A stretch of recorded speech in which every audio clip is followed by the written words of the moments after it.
त्यांच्या प्रात्यक्षिकांना टाळ्या वाजवून आपण नक्कीच त्यांचा उत्साह वाढवू शकतो.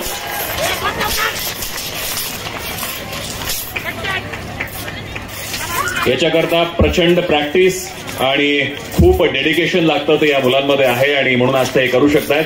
जोरदार टाळ्या सगळ्यांसाठी झाल्या पाहिजेत. आज पारंपरिक क्रीडा महाकुंभच्या निमित्ताने हे आपल्याला सगळ्यांना बघता येत आहे.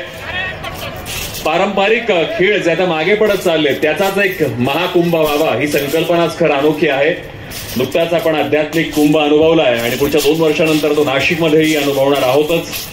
पण तत्पूर्वी हा होत असलेला क्रीडासाठीचा वेगळा कुंभ आणि त्यामध्ये होत असलेलं हे प्रात्यक्षिक.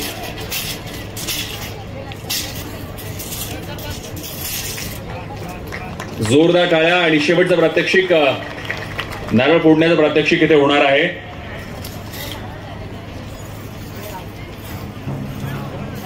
असं म्हणतात की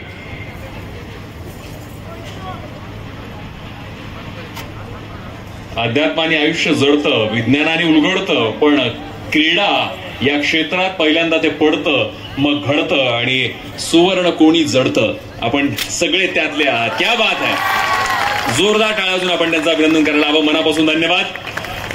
या सगळ्यांसाठी पुन्हा एकदा जोरदार टाळ्या होऊन जाऊ द्यात. टाळ्या नाशिक सारख्या झाल्या पाहिजेत. क्या बात आहे.